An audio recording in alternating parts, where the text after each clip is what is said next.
अस्सलाम वालेकुम। My name is Mohammad Junaid Anjum और मैं आपके पास आया हूँ lecture number 6 of subject introduction to ICT या इंट्रोडक्शन टू कंप्यूटिंग के लिए। तो आज का जो लेक्चर है वो है regarding computer codes. Computer codes होते क्या हैं, आज ये डिस्कस किया जाएगा। What is the purpose of computer codes, different types of computer codes क्या होती हैं और उनके अंदर क्या है, किस तरह आप जो है उनको इस्तेमाल कर सकते हैं, किस तरह आप उनको कन्वर्ट कर सकते हैं, वो आपके साथ डिस्कस किया जाएगा। और यही आज का टॉपिक है, सिंपल सा है।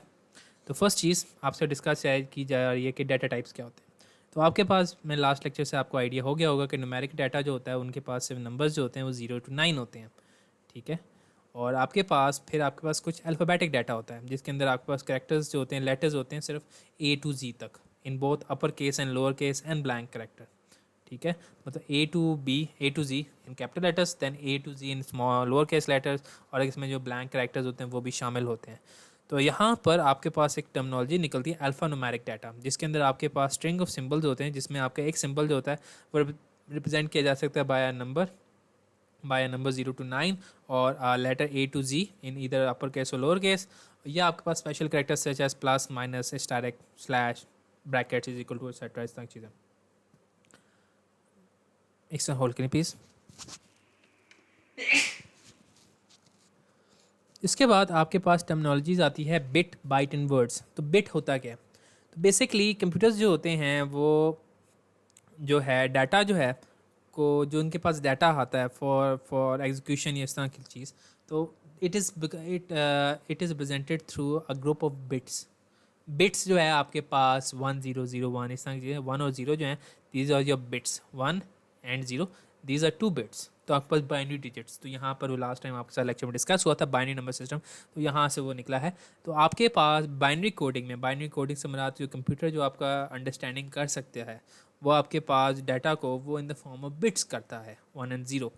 आपके पास अगर कुछ बिट्स कंबाइन होकर ग्रुपिंग करें तो आपके पास एक ग्रुप ऑफ बिट्स जो होता है वो एक बाइट कहलाया जाता है।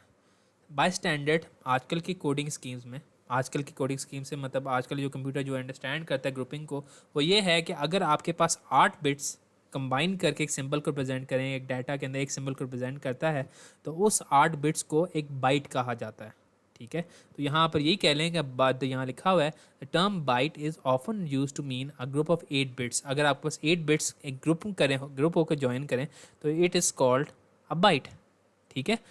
अब इसके अंदर कभी कन्फ्यूजन हो जाती है कि बिट और बाइट में कन्फ्यूजन हो जाती है। तो इसके अंदर याद रखें कि बिट और बाइट को रिप्रेजेंट करने के लिए एक लेटर दिया जाता है। बिट को आप एक स्मॉल बी से रिप्रेजेंट करते हैं और बाइट को एक कैपिटल बी से रिप्रेजेंट करते हैं। तो कहीं पर आपके पास 520 बाइट कैपिटल बी लिखा हो, इसका मतलब है 525 बाइट है। अगर आपके पास 480 बी छोटा बी लिखा हो तो 480 बिट है, ठीक है। इसका ध्यान रखना है। तो आपके पास जैसे मैंने बोला कि अगर आपके पास 8 बिट्स ग्रुपिंग करके ग्रुप कर जाएं तो वो एक बाइट कहलाया जाता है। लेकिन अगर आपके पास 4 बिट्स, ये लेस कॉमन होता है लेकिन होता ज़रूर है, 4 बिट्स जो हैं अगर ग्रुप कर जाएं तो उसको एक निबल कहा जाता है। अगर आपके पास 16 बिट्स 16 बिट्स ग्रुप कर जाएं तो उनको वर्ड कहलाया जाता है। 32 बिट्स जो है अगर ग्रुप करें उनको डबल वर्ड कहा जाता है, और 64 बिट्स अगर ग्रुप कर जाएं उनको एक क्वाड्रुपल वर्ड कहा जाता है, ठीक है। ये आपके पास कुछ डेफिनेशन है, इनको ज़रा माइंड में रखना है। फिर उसके बाद आपके पास कुछ क्वांटिफायर्स हैं, ठीक है।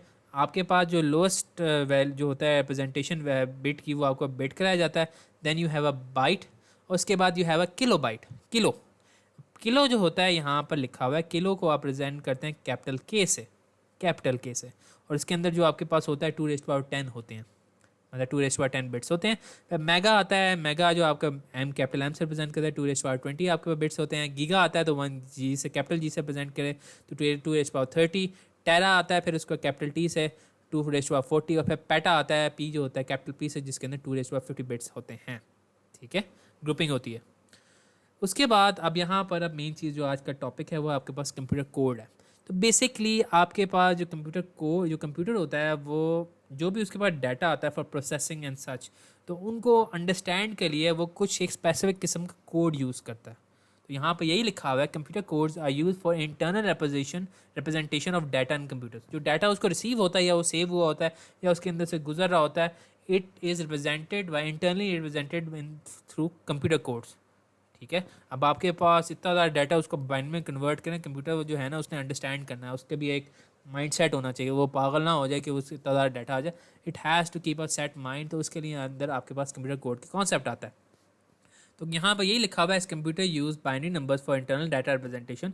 कंप्यूटर कोड जो होते हैं बेसिकली आपके पास कुछ स्कीम प्रेजेंट कर देते हैं कि हर करेक्टर या ए बी सी जो ए टू जी है, 0 to 9 है, और आपको जो सिम्बल्स हैं उनको किस तरह कितने बिट्स में रिप्रेजेंट करें, उनकी क्या हर जो सिंबल है आपके पास A to Z 0 to 9, और आपके जो सिम्बल्स हैं हर करेक्टर और हर अल्फ़ा न्यूमेरिक करेक्टर का जो आपके पास है वो उससे उसके अकॉर्डिंग उसका क्या ए का कितने बिट्स बनते हैं, बी के कितने बिट्स बनते हैं, सी कितने बिट्स के, सो एंड सो फोर्थ आगे तक।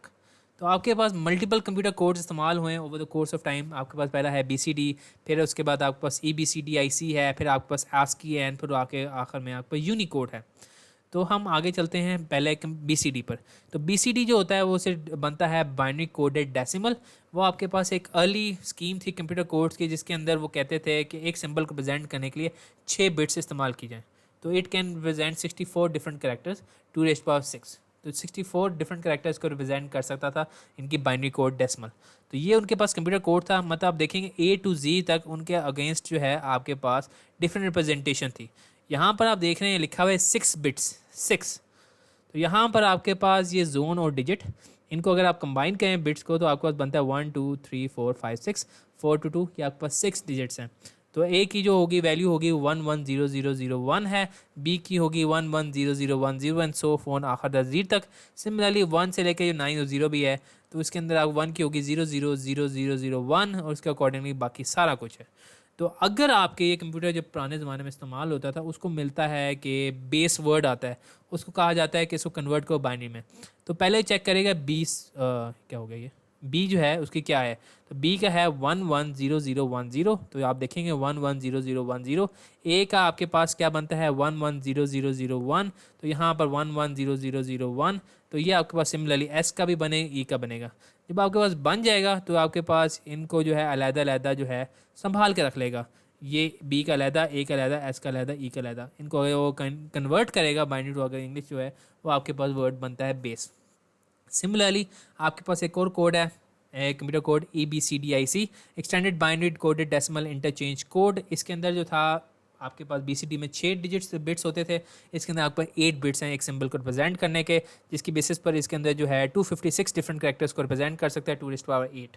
इसकी भी आपके पास कोडिंग स्कीम मौजूद है। इसके अंदर आप जैसे देखेंगे 8 डिजिट्स हैं, 4 ये तो कंबाइन करके आपके पास 8 बनते हैं। सिमिलरली इसके आगे एग्जांपल दी हुई है, अगर आपको बिट को कन्वर्ट करना है EBCDIC में, तो बी का आपके बनता है 1100000010, आई का बनता है 11001001, और टी का बनता है 1110000011, और इनको आप अलग-अलग ग्रुप्स में 8 ग्रुप्स में लिखें तो आपके पास बिट लिखा आता है अकॉर्डिंग टू EBCDIC स्कीम के। फिर उसके बाद आपके पास आता है ASCII। ASCII से बनता है American standard code for information interchange.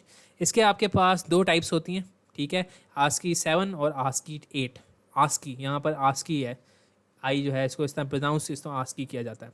तो आपके पास ASCII जो 7 है वो 7 बिट्स को रिप्रेजेंट करता है 2⁻7, और ASCII 8 जो है वो 8 बिट्स को रिप्रेजेंट करता है 2⁻8, तो सिंबल को रिप्रेजेंट करने के लिए। याद रखें कि आपके पास जो फर्स्ट 128 करेक्टर्स हैं ASCII 7 और ASCII 8 में, वो दोनों वो सारे के सारे सेम हैं।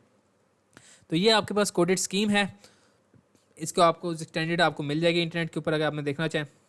ये आपके पास कुछ डिजिट्स हैं ASCII 7 बॉय को अगर ASCII 7 में लिखे जाएँ तो आपके पास ये लिखा जाता है, और उसको अकॉर्डिंगली 7 ये आप देखेंगे 7 में ग्रुप्स में डिवाइड हुआ हुआ है, 1 2 3 4 5 6 7 बिट्स में डिवाइड हुआ हुआ है। उसके अकॉर्डिंगली वो 7 हिस्सों में ग्रुप होकर आपके पास वर्ड लिखा जाएगा। और जो ASCII 8 है वो आप देखेंगे 8 बिट्स में डिवीजन हुई है। स्काई को जो है उसके अकॉर्डिंगली उसने 8 बिट्स में डिवीजन की हुई है, 1 2 3 4 5 6 7 8 एंड सो फोर्थ आपके पास चलता जा रहा है। फिर आपके पास आता है यूनिकोड या यूनिवर्सल कोड, जो कि बेसिकली नॉर्मली इस्तेमाल किया जाता है, ज़्यादा आइडिया है। तो यूनिवर्सल कोड जो आपके पास एक कंसिस्टेंट तरीका बताता है encoding multilingual plain text. Multilingual से मुराद ये है कि आपके पास सिर्फ इंग्लिश नहीं होती, आपके पास डिफरेंट और भी कैरेक्टर्स होते हैं, डिफरेंट लैंग्वेज होते हैं, ग्रीक वगैरह। तो उसके लिए आपको कुछ सिंबल्स दिए हुए हैं, उसको रिप्रेजेंट करने के लिए कुछ सिंबल्स आगे फॉरवर्ड किए हुए हैं।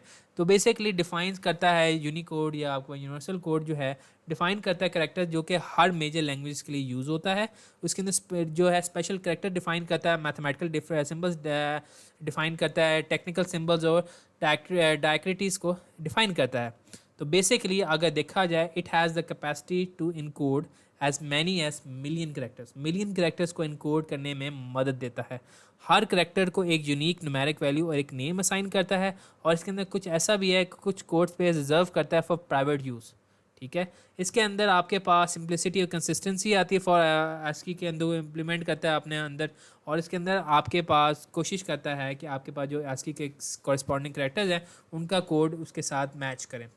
तो इसके अंदर आपके पास एक एल्गोरिथम रिप्रेजेंट करता है। एल्गोरिथम जो होता है, आपके पास सीरीज ऑफ स्टेप होता है किसी चीज़ प्रॉब्लम को प्रेजेंट करने के लिए।